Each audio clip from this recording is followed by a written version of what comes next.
Red టీవీలో మీ వ్యాపార ప్రకటనల కోసం ఈ నంబర్ ని సంప్రదించండి 6281747728. ఇవాళ రాపాక అరుణ జన సైనికురాలు, అలాగే అధికార ప్రతినిధి జనసేనకి. ఆమె మీద దాడి చేశారు వాళ్ళ సొంత పార్టీ వాళ్ళే. అది కూడా వాళ్ళకు పడదు అని చెప్పేసి, కానీ దారుణంగా కొట్టారు. దీనికి మీరేమంటారు? అదే ఇప్పుడు నేను చెప్తాను. ఇప్పుడు వాళ్ళు ప- ప- వాళ్ళ ఫ్యాన్స్, వాళ్ళ ఓటర్సే తిరస్కరిస్తున్నారు పవన్ కళ్యాణ్ని. పవన్ కళ్యాణ్ నిర్ణయం ఒక్కొక్కటి కూడా రోజుకొక మాట, పూటకొక మాట, దేని మీద నిలకడ లేకపోవటం. నేను సీఎం అవుతాను, నన్ను గెలిపించండి అన్నవాడు మళ్ళీ నాకు 21 సీట్లలోకి లొంగానంటాము. ఏదో ఏ, మాట వెళ్తే రాష్ట్రం 10 ఏళ్ళ వెనక్కి ఏమేళ్ళ వెళ్ళిపోయింది, ఎక్కడ వెళ్ళిపోయింది, ఏ విషయంలో వెళ్ళిపోయింది చెప్పమానండి. ఉన్న పడికట్టు పదాలు, రాష్ట్రం రాక్షసులు పాలుతున్నారు. ఈ పడికట్టు సినిమా డైలాగ్ చెప్పు, ఆధారాలతో చెప్పు. ఇదిగో ఈ విధానం వల్ల 10 ఏళ్ళు వెనక్కి వెళ్ళింది రాష్ట్రం, చెప్పు. ఏమీ లేవు. చంద్రబాబు సంగనాకటం కోసమని చంద్రబాబుని నిన్నటిదాకా తిడితీవి, నిన్నటిదాకా నా తల్లిని తిట్టారు క్షమించనంటివి, అన్నీ ఏమైనాయి? తల్లిని తిట్టేవాడిని జీవితకాలంలో మర్చిపోతావమ్మా? నువ్వు కానీ నేను కానీ నీ తల్లిని తోలనాడితే జీవితకాలంలో మర్చిపోతామా? ఎలా మర్చిపోతాడమ్మా? సిగ్గు సరళ కూడా తల్లి తిట్టిన వాడిని వాళ్ళని ఎత్తిని పెట్టుకుని చంద్రబాబు దిక్కు అంటాడేంటమ్మా? ప్రజలు అందుకని సీట్లు కేటాయింపులో కూడా అతను వాళ్ళ అభిమానులు, వాళ్ళ ఓటర్సే, వాళ్ళ పార్టీ వాళ్ళే హర్షించలేకపోతున్నారు. చంద్రబాబుకు తాకట్టు పెట్టేశాడు, మా కాపు కులాన్ని తాకట్టు పెట్టేశాడు. మేము ఇన్నాళ్ళు తను సీఎం అవుతాడని పవన్ కళ్యాణ్ పవర్ స్టార్ అని గొంతులు చిచ్చుకుని అరిస్తే మమ్మల్ని తీసుకెళ్ళి చంద్రబాబు కాళ్ళ దగ్గర కూర్చోమంటున్నాడు అని వాళ్ళు అసహించుకుంటున్నారు. ఈ అసహ్యత, ఈ జిగుత్స, అతని మీద ఉన్న వ్యతిరేకత, ఏర్పడుతున్న వ్యతిరేకత, అతనికి అనవసరంగా హ్యాపీగా సినిమాలు చేసుకుని ఉండొచ్చు. సినిమాల్లో బ్రహ్మాండంగా చక్కగా ఉన్నాడు, హ్యాపీగా స్టార్డమ్ ఉంది, హ్యాపీగా చేసుకున్నాడు. తనకెందుకు చేతకాని పని? తనకు రాజకీయాలు తెలియదు. 13 జిల్లాలు ఉంటే ఏ జిల్లా యాస ఏంటో గోస ఏంటో తెలియదు, ఏ జిల్లా సమస్య ఏంటో తనకు తెలియదు. ఎవడో రాసిస్తే మాట్లాడాలి, చంద్రబాబు చెబితే మాట్లాడాలి. ఎందుకు నీకు ఆ కర్మ? ఎందుకు ఎక్కడ ఏదో అక్కడ కుమారస్వామి 30 సీట్లు వస్తే సీఎం అయిపోయాడు కనుక మనం ఏదో 30 సీట్లు వస్తే సీఎం అయిపోదామని తాపత్రయం తప్పితే, అక్కడ ఇక్కడ చంద్రబాబు ఉన్నాడు, నేను అవనిస్తాడా? అతని అభిమానులు, అతని ఓటర్లే అసహించుకుంటున్నారు. ఇది పనికిరాని పార్టీ, పనికిరాని వ్యక్తి, రాజకీయాలకి పనికిరాడు ఇతను. ఏ మొహం పెట్టుకుని రాజకీయాలు చేస్తాడు? సినిమాలు చేసుకుంటూ ఉంటే హ్యాపీ, సినిమాలు చేసుకోమని అందరూ అభిమానిస్తారు. ఇతని రాజకీయం అంటే తెలీదు. ఏదో చంద్రబాబు వాగమంటే వాగటం, అరవటం, కేకటేయటం, దాంతోటి ముఖ్యమంత్రి అయిపోతానంటే కుమారస్వామి అయినట్టు. కుమారస్వామికి ఏదో అప్పుడు ఇక్కడ చంద్రబాబు ఉన్నాడు, చంద్రబాబు రానివాడు కదా, నేను రానివాడు. తను తన కొడుకు, తర్వాత బాలయ్య, ఇంతమంది క్యూలో ఉన్నారు. ఇంతమందిని కాదని నీకెందుకు ఇస్తాడు? జన్మకి ఇవ్వడు. ఇప్పుడు నేను ఎంపీకి వెళ్ళమంటాం కూడా అందుకే.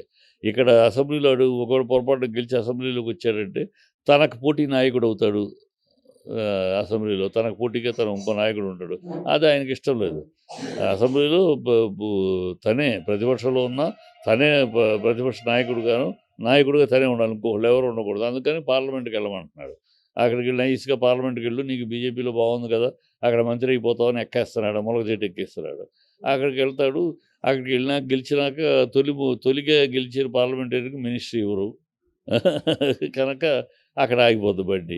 లేదు, ఓడిపోతాడు, అది కూడా చెప్పలేము. గెలుస్తాడని కూడా గ్యారెంటీ లేదు ఇప్పుడున్న నేపథ్యంలో. అసలు ఏమి గెలుస్తాడని, ఎందుకంటే ప్రజలు అసహించుకున్నారు ఈ కాంబినేషన్. తను ఇండిపెండెంట్గా ఫైట్ చేసినా, లేదు తను బీజేపీ కలిసి ఫైట్ చేసినా ప్రజల్లో ఒక ఆమోదం ఉండేది. ఎప్పుడైతే తను ఈ తెలుగుదేశంతో చేతులు కలిపి అన్నాడు ఈ ప్యాకేజీకి డబ్బుల కోసం, అందుకనే ఈ ఎన్నికలు అతనికి ఈ పొత్తు కాసుల కోసమా, కేసుల కోసమా అని ప్రజలు అంటున్నారు. అండ్ ఇప్పుడు ఒక ప్రధాన విమర్శ ఏమొస్తుందంటే ఈ కూటమి పైన, బీజేపీ, జనసేన, టీడీపీ ఈ కూటమి మీద ఏమొస్తుంది అంటే ఇదంతా అంటే బీజేపీ ఒక ఏజెంట్గా పనిచేస్తున్నాడు పవన్ కళ్యాణ్ బీజేపీకి. జనసేన ఇప్పుడు టీడీపీని తొక్కేయడానికే బీజేపీ వచ్చింది అని చెప్పేసి అంటున్నారు. చాలా పొరపాటు అనాలిసిస్ చెప్పింది ఎవరో కానీ, తెలుగుదేశం చంద్రబాబు నాయుడు పవన్ వాడుకుంటున్నాడు, ఒక బ్రోకర్లా వాడుతున్నాడు. అందుకనే బ్రోకరేజ్ కూడా ఇస్తున్నాడు. ప్యాకేజ్ అనేది అదే బ్రోకర్గా వాడుకోవడానికి తను గెలిచే పరిస్థితి లేదు. తన మీద కేసులున్నాయి. ఇప్పుడు ఆల్రెడీ సిఐ సిఐడి కూడా రిపోర్ట్ ఇచ్చింది. రిపోర్ట్‌లో నంబర్ 1 దోషిగా చంద్రబాబునే పెట్టింది. నంబర్ 2 నారాయణ. సో, ఆధారాలున్నాయి. అతను రింగ్ రోడ్‌లో ఎలా గ అబ్జెక్షన్స్ కూడా ఓవర్ రూల్ చేసి ఎలా రూట్ మార్చారని ఉన్నాయి. సో, ఇయన్నీ కేసులున్నాయి. పాత కేసులున్నాయి. ఈ కేసుల నుంచి కాపాడబడటానికి బీజేపీ వాషింగ్ మిషన్‌లోకి వెళ్ళటానికి. సో, బీజేపీలో మనం ఎట్టి పరిస్థితిలో బీజేపీతోటి కలిస్తే మనం ఎన్‌డీఏలో ఉంటాం. అప్పుడు మనం టచ్ చేసి మనం కాపాడుకోవచ్చు. కనుక ఎన్‌డీఏ కావాలి అతనికి. అతనికి చంద్రబాబుకి కావాలి. చంద్రబాబుకి ఎన్‌డీఏ కావాలి. లేకపోతే అతను ఏం మాట్లాడాడు, ఎన్‌డీఏని గురించి ఏం మాట్లాడాడు? నోటికొచ్చినట్టు మాట్లాడాడు. దాంతో మాట్లాడాడు. ఇప్పుడు తన గతి లేదు తనకి. అందుకని కావాలి. ఎన్‌డీఏ కావాలి. తను నేరుగా అడిగితే పేపర్‌లో కూడా ఏసేస్తారు. పేపర్‌లో కూడా బీభత్సంగా ఏకేస్తారు. నిన్నటిదాకా ధర్మదీక్ష పెట్టాడు ఎన్‌డీఏకి ఎగెయిన్స్ట్‌గా ఢిల్లీలో. ఇప్పుడు అదే ఢిల్లీ వీధుల్లో వీళ్ళ పాకులాడుతున్నాడు. సో, అవసరమైతే కాళ్ళు పట్టుకుంటాడు, లేదా జుట్టు పట్టుకుంటాడు. అది ప్రజలకు తెలుసు. సో, అతనికి ఇప్పుడు ఎన్‌డీఏ మోడీ చాలా స్ట్రాంగు. మోడీ లొంగడు. ఇతని డ్రామాలకు లొంగడు. కనుక ఎట్లాగైనా అతని దారిలో తెచ్చుకోవడానికి బ్రోకర్‌గా వాడాడు. బ్రోకర్‌గా మనాడు పనిచేశాడు. ఇంకో బ్రోకర్ రామకృష్ణరాజు ఉన్నాడు.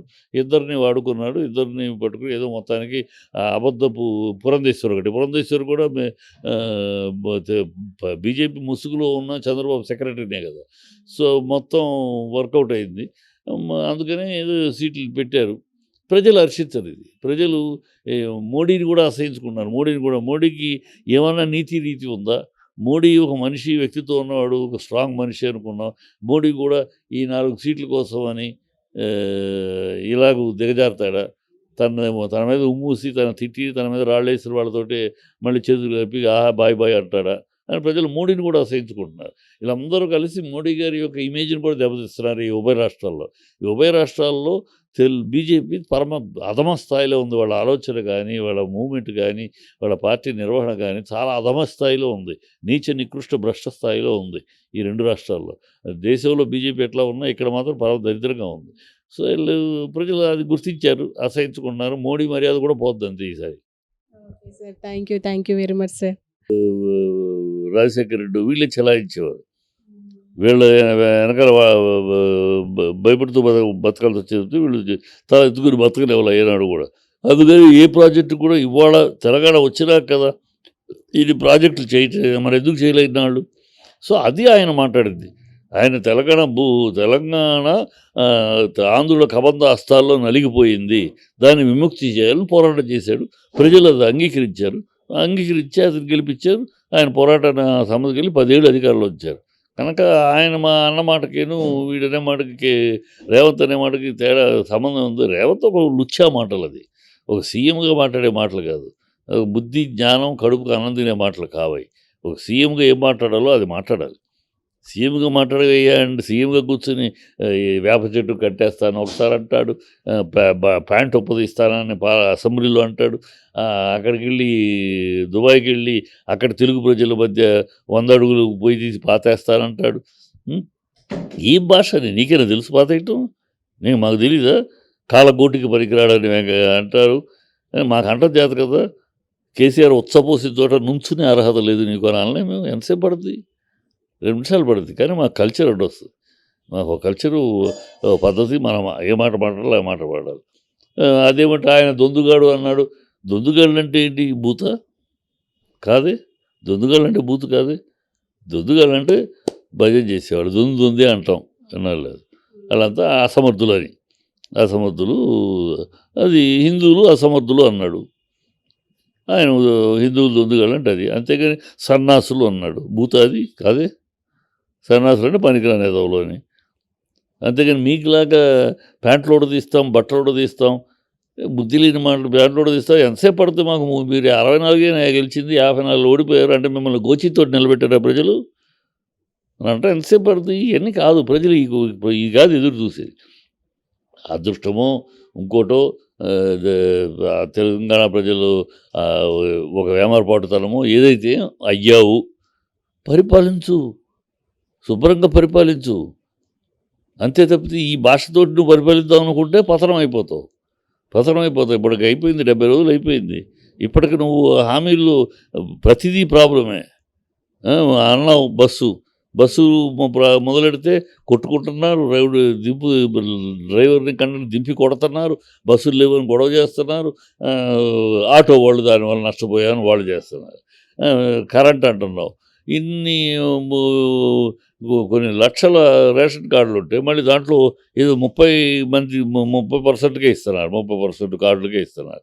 మిగతా వాళ్ళు ఏమని ఏం చేశారంటే అది కూడా ఏంటి, ఇప్పుడు ఈ ఎలక్షన్ వరకు డ్రామా, ఎలక్షన్ తర్వాత నిధులు లేవు అని మొదలెట్టి దానికి చాప్టర్ క్లోజ్ చేస్తారు. ఇవన్నీ ప్రజలు గుర్తిస్తారు. అవి చెయ్యి, నువ్వు ఇచ్చేసావు ప్రామిసులు, నరానికి నాలుగుకి నరం లేదు కనుక నోటికి వచ్చిన అబద్ధం ఆడేసేసాం.